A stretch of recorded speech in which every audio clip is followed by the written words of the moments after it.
I scream, you scream, we all scream for ice cream. In America, July is National Ice Cream Month, something that President Ronald Reagan established. Well, it's a good thing, isn't it? The USA consumes the most amount of ice cream and the most popular is vanilla, although chocolate was invented first. Welcome to Kaleidoscope, where we bring you lots of sweet things because we are positive, daring, different. Ahead on the show, the world of teachers with disabilities, that rental taxation problem, and an ode to summer. Did you know that Kaleidoscope is on YouTube, Facebook, Instagram, and LinkedIn? Remember to subscribe, follow, and like us for more. A huge thank you to our wonderful partners, Srilanka Life, CDB, and the Daily Morning. CDB Hybrid Leasing. Enjoy exclusive interest rate and much more for hybrids, plug-in hybrids, and EV vehicles. Looking back at the week that was on CDB Snapshot. Sri Lanka's migrant workers repatriate $3.14 billion in the first 6 months of 2024. And Sri Lanka's tourism earnings surpass $1.5 billion in the same time frame. Sri Lanka makes a unique agreement and settles $60 million in oil debt to Iran by exporting tea. The Despicable Me franchise becomes the first in history to cross $5 billion at the box office. The first Miss AI, yes, that exists now, has been crowned, and she's a Moroccan lifestyle influencer.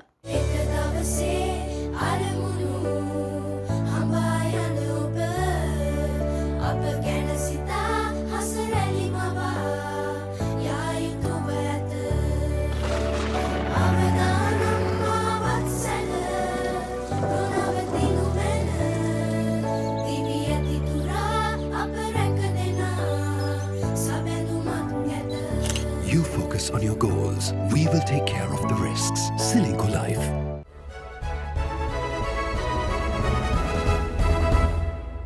This is Srilanka Life News Capsule. Welcome.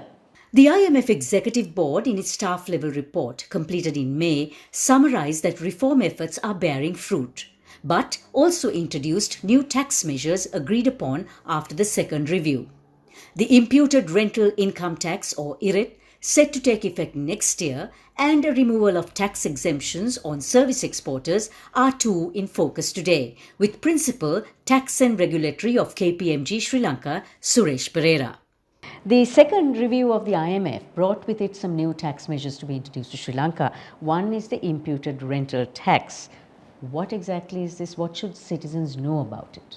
So what is this IRET? IRET is basically imposed on individuals, homeowners of residential houses, and in relation to the vacant houses also. So the focus here is only in relation to the houses, not land. The difference between property tax and this one is, the charge is not on the property itself. Here it's a form of income tax. Is it on the first house, second house, or are there exemptions? In the IMF report, there is content, and after the publication of the IMF report from the government side, there have been many references to this one. So there seems to be a policy intention difference between the government policy makers and the content in the IMF. That's how I understand this one, because the government has pointed out here now, this is basically only to target high net worth individuals, and this will not be nationwide. Point number one. The next point here is basically the government policy makers are specifically referring to the first house being exempt also. So now this concept is not there in the content of the IMF report. So I think basically this is only a report, so the content herein has to be enacted in the parliament. There's a parliamentary procedure that should be followed. So probably what would happen is, when a bill is to be gazetted, to be presented to the parliament, probably the content here in the IMF report may undergo change. So that's, in practice, I think that is what will happen. There were some other taxation measures recommended, the removal of corporate income tax, exemption for service exporters, for instance. Now, what does this do for our export industry? In Sri Lanka, we have the service exporters who are exempt from income tax. subject to certain conditions, and exporters of goods who attract 30% income tax rate. So there is a discrimination, there is a discrepancy with regard to the treatment of two types of exporters. So service exporters have been lucky, or the policymakers have looked at kindly compared on the service exporters as opposed to the exporters of goods. So in order to create parity here, I believe basically service exporters are also being taxed now going forward. If it's a corporate, it will be at the rate of 30%. So that is the change that is happening here. So there are different schools of thought with regard to the merit of this proposal. For me, basically, personally, I think there is justification. Okay, Sri Lanka needs a fair share of taxation from each party, and why only collect it from the exporters of goods? Collecting from the exporters of services is, I believe, fair. What are your views of these recommendations in this IMF report overall? There are inaccuracies also in this IMF report, specifically with regard to the stamp duty on the land leases. Now, so because of that, and again with regard to the nature of the IRIT, I believe there should be more diligence, more research that should be carried out prior to introduction of a tax policy. Because IRIT, in the manner it is couched in the IMF report, I'm sure it's a very sensitive area and that can have many repercussions. So that should have been considered and not basically taking remedial actions now, the government, to make it more presentable to the general public.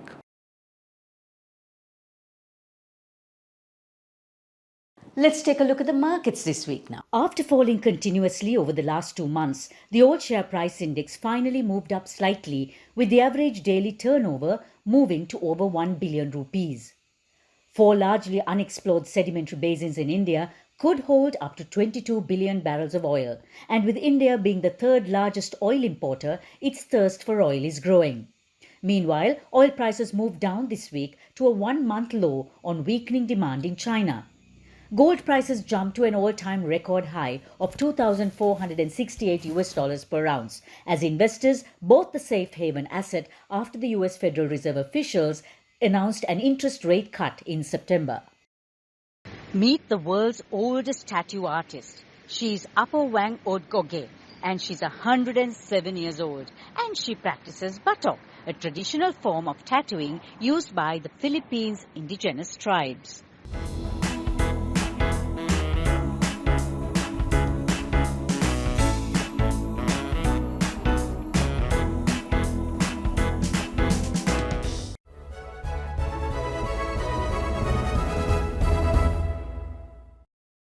What would it be like having a teacher with a disability in a classroom or on the sports ground for that matter?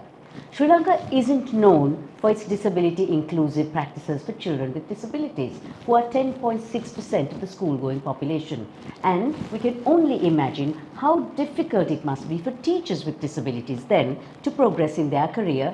The British Council recently published a report interviewing 25 teachers with visible and non-visible disabilities, studying these teachers' experiences. They were from Sri Lanka, Brazil, Jordan, Rwanda and Spain. The results are truly eye-opening. Here with me today is Orlando Edwards, the Country Director of the British Council Sri Lanka, to take us through the findings of this report. You've done a comparative with other countries. Where does Sri Lanka stand when you look at that? There's no comparative data available in Sri Lanka. In fact, there's very little comparative data in other countries as well. Apart from Jordan, where there'd been a 10-year study on inclusivity in education, there really was no data. So it's difficult to make a direct comparison, but what we did establish was it is a struggle for teachers with disabilities in Sri Lanka and other countries around the world. Often they feel a lack of support, and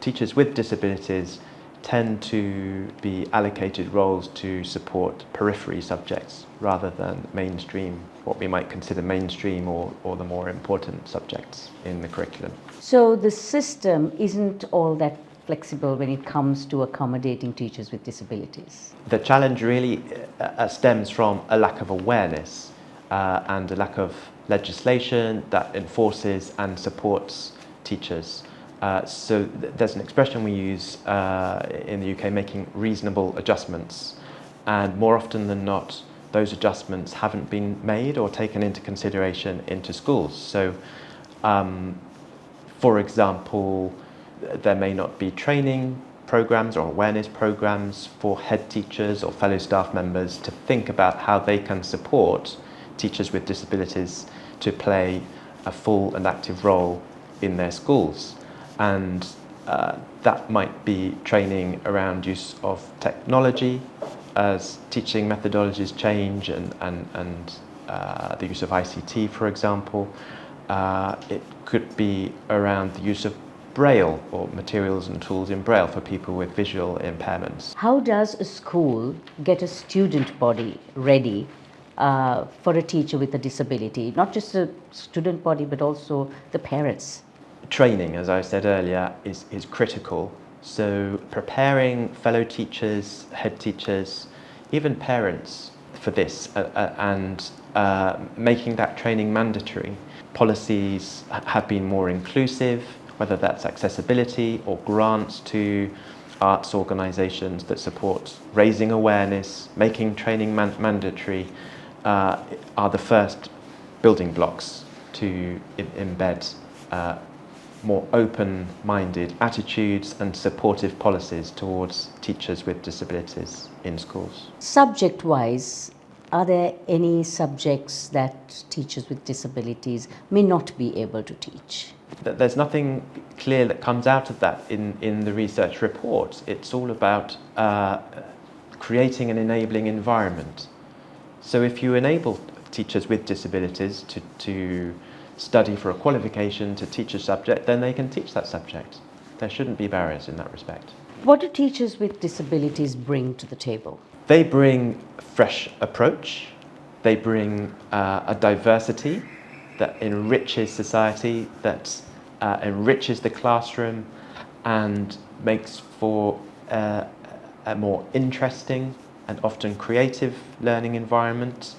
Having different perspectives is always something to be sought after and cherished, because a plurality of perspectives and opinions and teaching styles will always make for a richer educational experience. Thank you, Orlando. Here's hoping that we will have more teachers with disabilities in our system.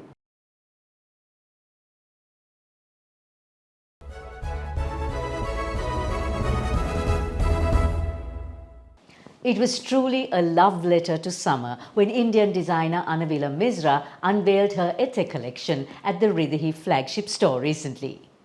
An ode to the narrative of crafting cross-cultural identity, this collection has a blend of the heady sense of the palette of French influence that mixed effortlessly into the background of Tamil culture in Pondicherry. When you travel, you go to a certain place, you see elements of different cultures which are very seamlessly blend into each other.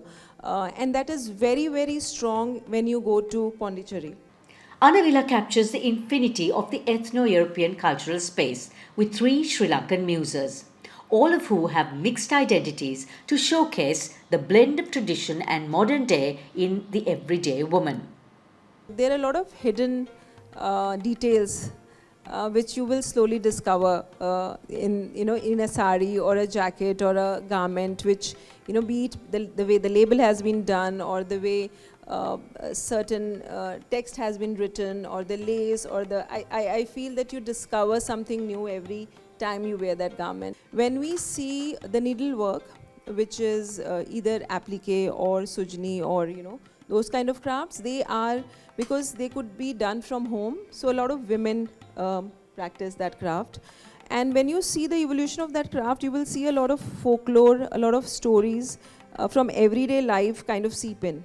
There is a cultural fluidity in the drape of linen saris, the ease, the grace and the elegance, which is very much the persona of the South Asian woman. So here's hoping your weekend is restful and joyful. We'll see you next week.